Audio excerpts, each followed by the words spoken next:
కాకినాడ జిల్లాలోని Tuni municipal vice chairman ఎన్నికపై ఉత్కంఠ నెలకొంది. పలుమార్లు వాయిదా పడడంతో ఎన్నిక ఆసక్తికరంగా మారింది. ఒకే నెలలో 4 సార్లు వాయిదా పడడంతో ఎన్నికను మరోమారు నిర్వహించేందుకు అధికార యంత్రాంగం సమాయత్తమవుతుంది. కోరం లేకున్నా కేవలం 3 సభ్యులు హాజరైనా ఎన్నిక నిర్వహించుకునే అవకాశం ఉందని చట్టం చెబుతుంది. అభ్యర్థి ప్రతిపాదకుడు బలపరిచే వ్యక్తిల 3తో ఎన్నిక పూర్తి చేయవచ్చని ఎన్నికల చట్టం చెబుతున్న దృష్ట్యా తుని మున్సిపల్ వైస్ చైర్మన్ ఎన్నిక ఆసక్తికరంగా సాగే అవకాశం ఉంది.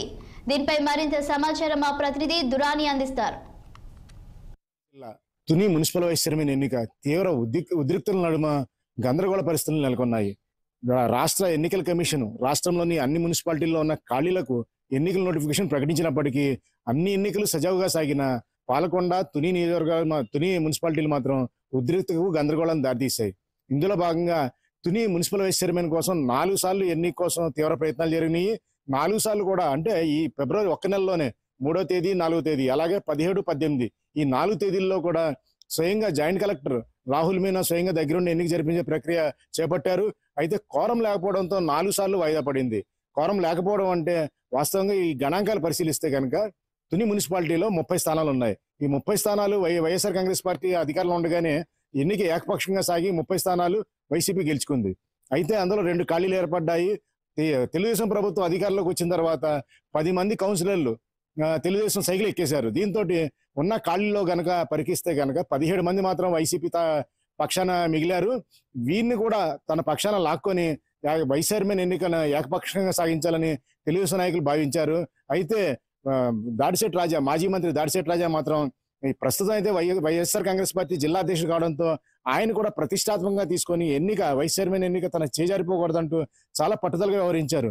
ఇందులో భాగంగా నిన్న జరిగిన అంటే 18వ తేదీన జరిపిన ఈ ఎన్నిక కోసం కోరం కోసం ప్రయత్నం చేసినప్పటికీ అంటే 17 మంది కౌన్సిలర్లు కూడా మున్సిపాలిటీ వైపు దారి తీసే ప్రయత్నం చేసినప్పటికీ తెలుగుదేశం వర్గాలు దాడి చేస్తాయన్న కోణంలో పోలీసులు లాఠీచార్జ్ చేశారు. ఆ తర్వాత ఈ నాయకులందరూ కూడా చైర్మన్ ఇంటికి వెళ్ళిపోయారు. అయితే కోరం లేక ఎన్నిక వాయిదా పడడంతో వరుసగా 4 సార్లు వాయిదా పడడం, ఆ తర్వాత చట్టం ఏం చెబుతుందంటూ అధికారులు ఆరా తీయడంతో చాలా సరికొత్తగా మాత్రం అంశం తెర మీదకి వచ్చిందని చెప్పాలి. ఎందుకంటే 4 సార్లు వాయిదా పడిన తర్వాత కోరం ఉన్నా లేకున్నా ఎన్నిక నిర్వహించవచ్చు అని చెప్పేసి ఎన్నికల చట్టాలు చెప్తున్నట్టుగా తెలుస్తుంది.